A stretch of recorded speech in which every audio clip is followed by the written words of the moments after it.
I was still hooked up to the monitors when my son asked the doctor how long I had left, not in a whisper, not outside the room, but right there where I could hear every word. He said he needed a timeline. Said the market was strong and he didn't want to miss the window on selling my house. I wasn't even gone yet, and he was already worried about interest rates.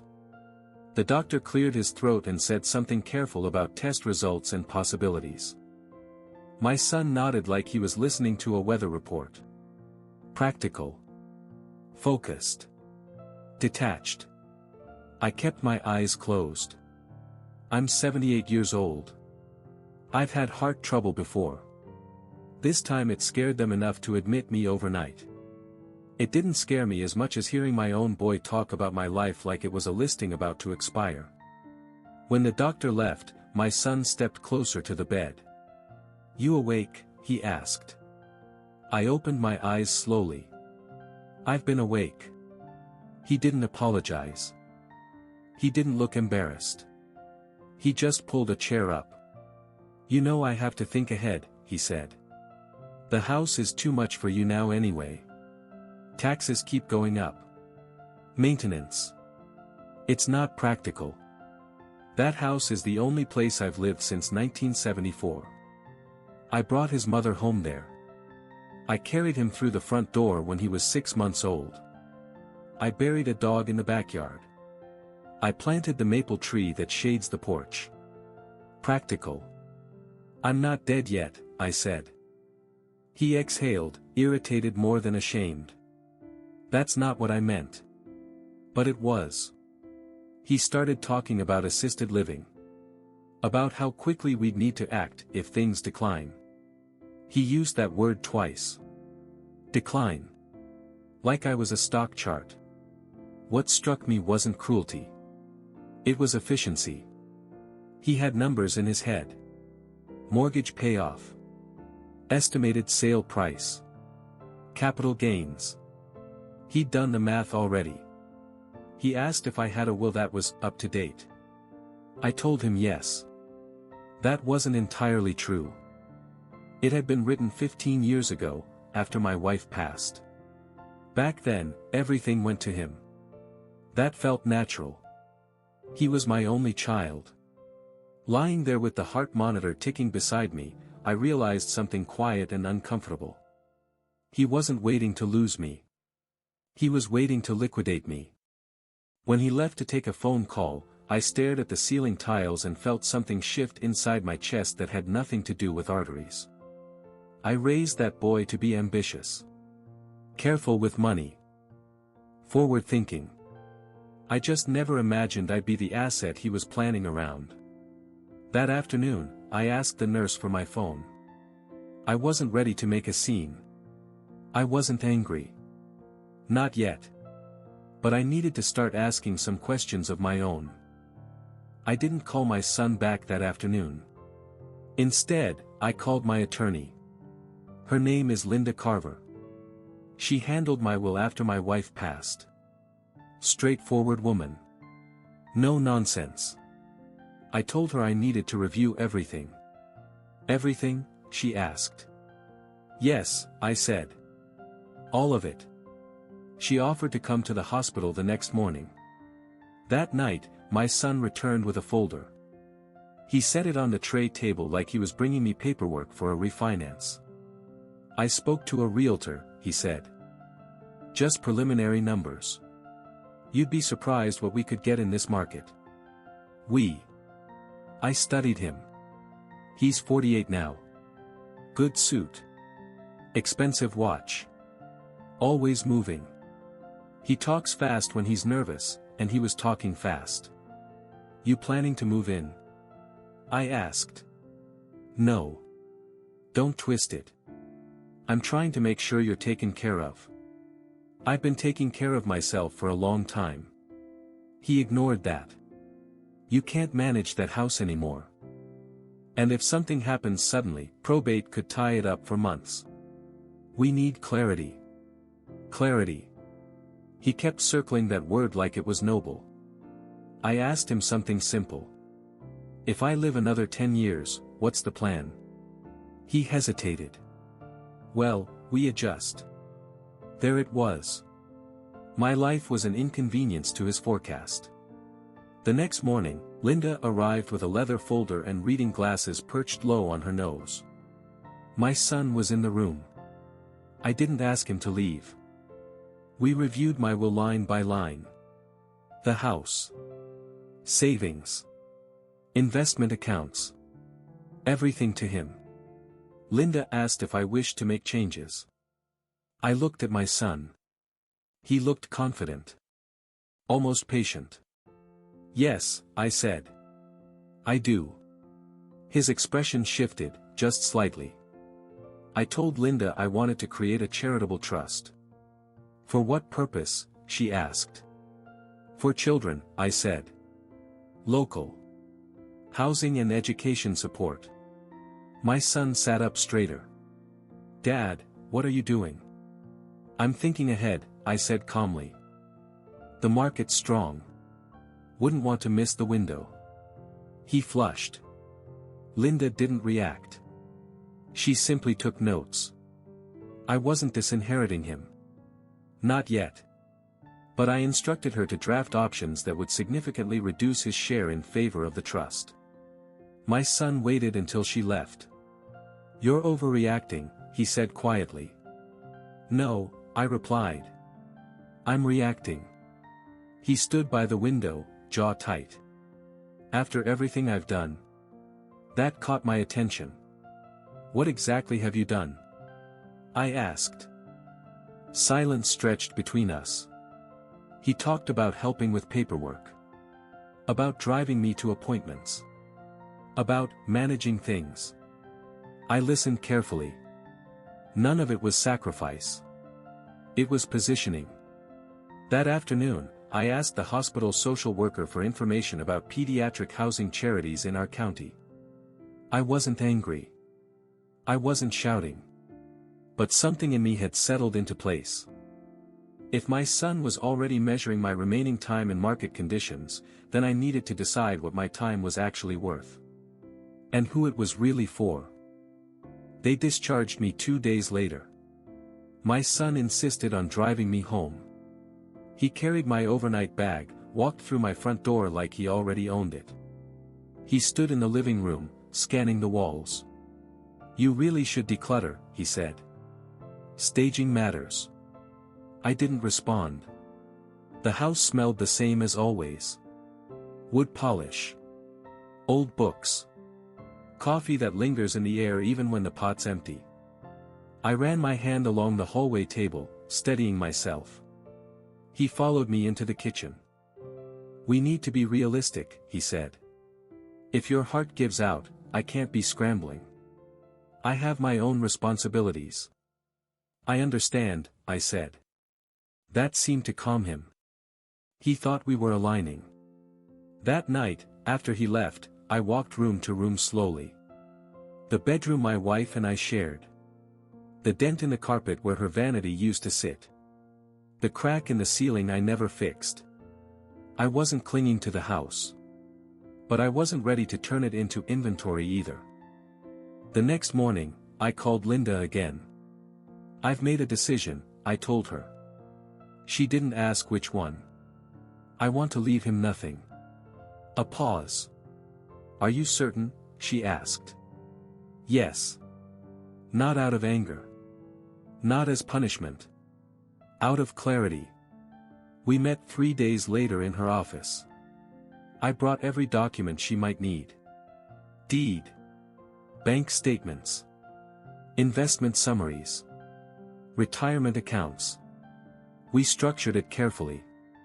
The house would transfer directly into a charitable foundation upon my death. It would be sold, and the proceeds would fund housing grants for low-income families with children under 12. My savings and portfolio would fund educational scholarships and emergency housing assistance. No loopholes. No contest leverage. My son would receive formal notice that he had been intentionally excluded. Linda explained that language matters in these cases.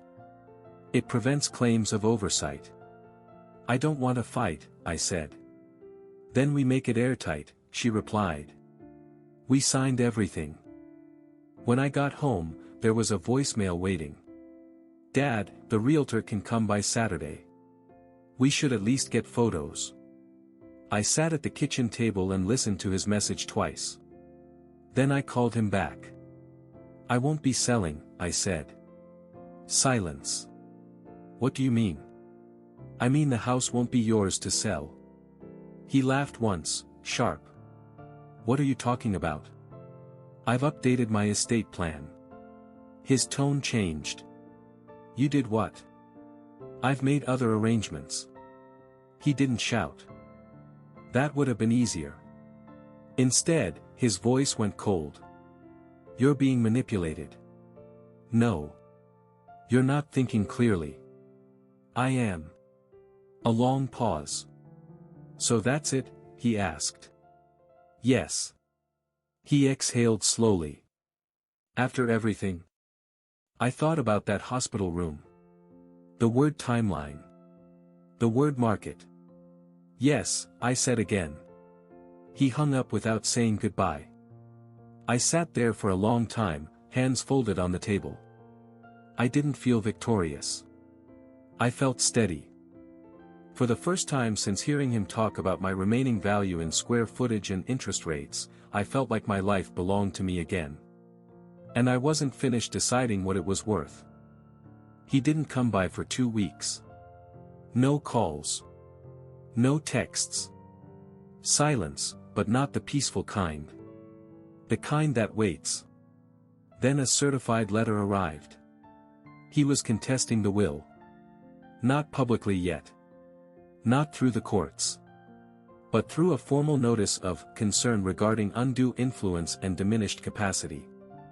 It was careful language. Legal language. He was building a case. I drove myself to Linda's office the next morning. She read the letter once and set it down. "He's positioning," she said. "Trying to pressure you into reconsidering." "I won't." She nodded.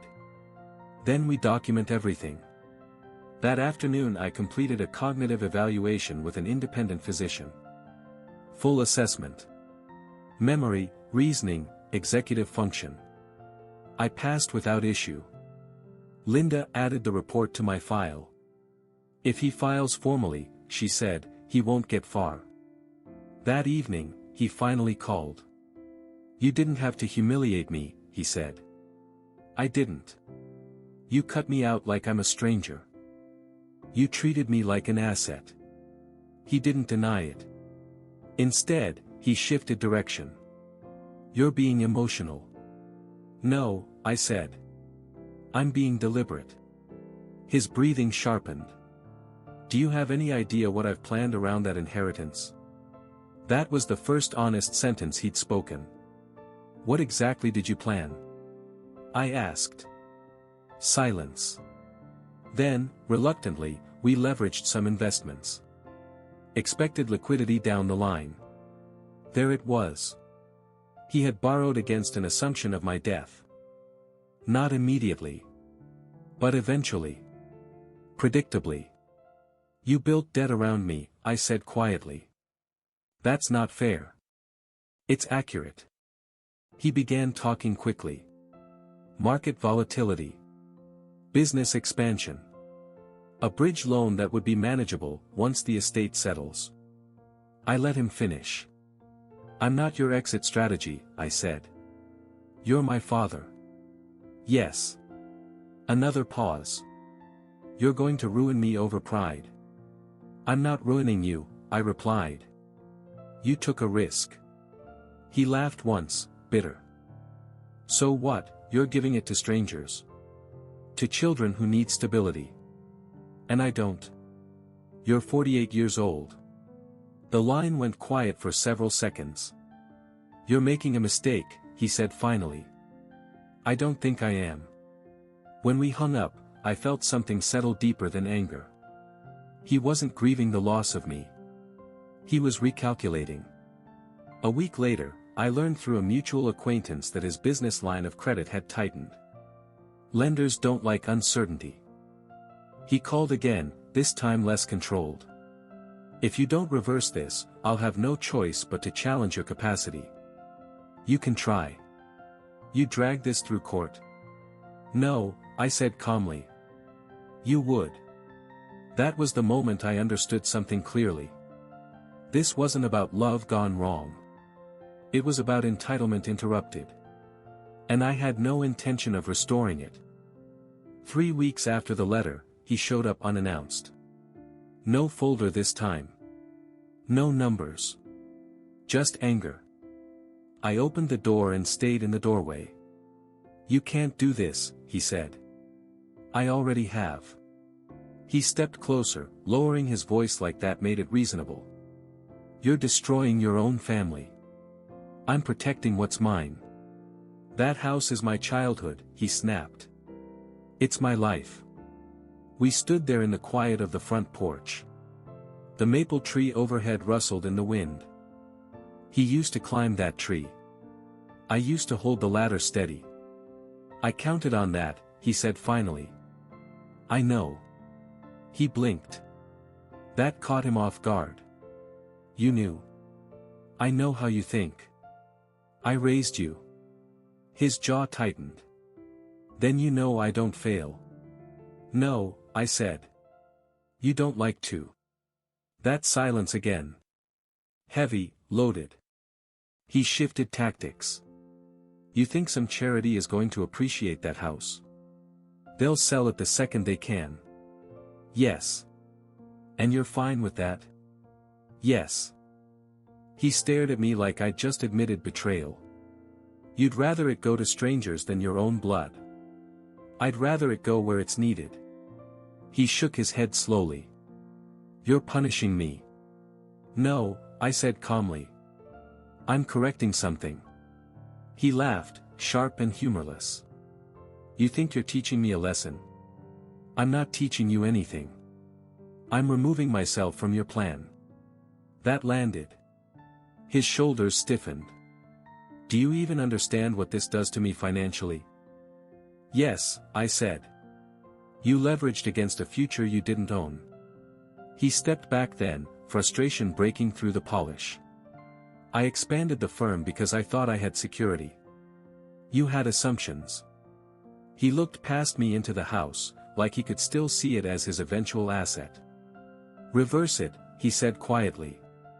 Not shouting. Not pleading. Just direct. Put it back the way it was. I held the doorframe steady with my hand. No. For a moment, something flickered in his expression. Not grief. Not regret. Fear. He wasn't afraid of losing me. He was afraid of losing control. I'll fight it, he said. You're free to. He searched my face for hesitation. There wasn't any. I never thought you'd do this, he muttered. I never thought you'd ask a doctor for a timeline. That stopped him. We stood there a long time without speaking. Finally, he turned and walked down the path without looking back. I closed the door gently. Not slammed. Not dramatic. Just closed. Inside, the house felt the same. Quiet. Solid. For the first time, I wasn't worried about what would happen to it when I was gone. I was thinking about what it would stand for when I wasn't here to defend it. The formal challenge came a month later. He filed a petition claiming diminished capacity and undue influence by outside advisors. Linda wasn't surprised. It won't hold, she said. But it will cost him. And it did. Depositions were scheduled. Financial records requested.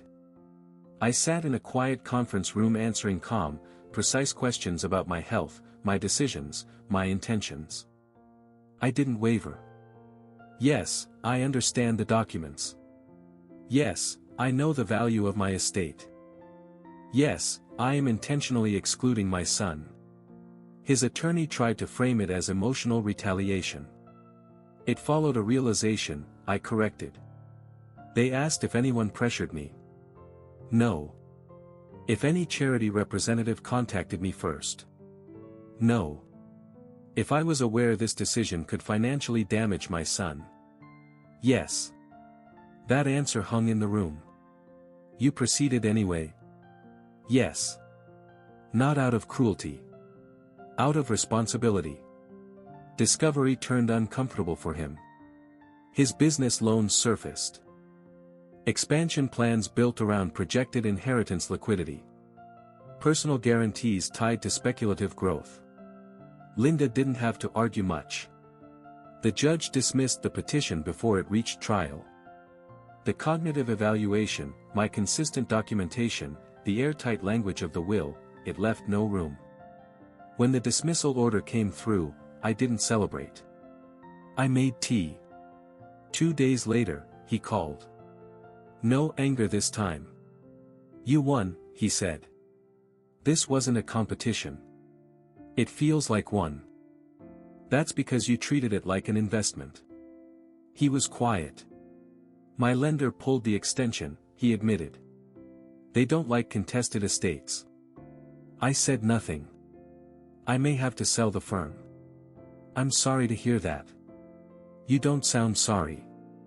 I am. But I didn't create that situation. Long silence. You really won't change it? No. He exhaled slowly. Tired now. So that's it. I'm just, cut off. Yes. The word landed heavier than I expected. You're choosing strangers over your own son. I'm choosing children who don't have anyone planning their death for profit. That hurt him. I could hear it. But I didn't take it back. After we hung up, I met with the Charitable Foundation Board. The legal transfer documents were finalized. The structure was clear. Upon my death, immediate execution. No delays. No discretionary wiggle room. I walked back into my house that evening and sat in the living room as the sun lowered through the front windows. It was quiet. Not tense. Just quiet. For the first time since the hospital room, I felt completely settled. Not angry. Not wounded. Resolved. He didn't come back after that last call. No more letters. No more legal threats. I heard through a neighbor that his firm was absorbed by a larger company. Quiet buyout. He kept a position, but not ownership. The expansion plans disappeared. We never spoke about it again. A few months later, I held a small meeting in my living room with the foundation representatives. We walked through the property.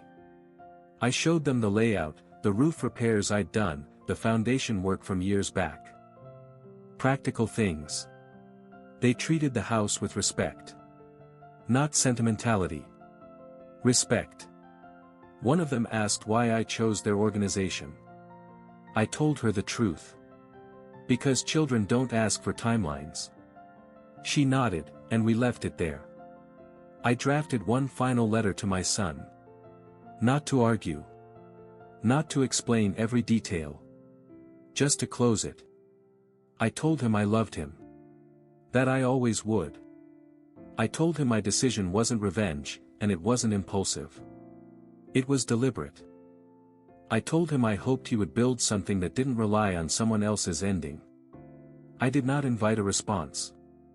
A week later, I received a short email. I disagree with you. But I understand now that you won't change your mind. That was all. No apology. No reconciliation. But no more leverage either. Last month, I signed the final transfer documents. The house, the investments, the savings, everything structured to move directly into the Children's Housing and Education Trust upon my passing. My son receives nothing. Not because I hate him. Because I refuse to be reduced to an asset in his portfolio. I still wake up every morning in this house. I make my coffee. I sit by the front window and watch the maple tree move in the wind. I'm not dying tomorrow. But when I do, there will be no scramble, no appraisal, no rush to beat the market. There will be children who sleep in safer homes. There will be scholarships in names that aren't mine. And there will be no confusion about what my life was worth. I heard my son ask how long I had left. Now the answer no longer belongs to him.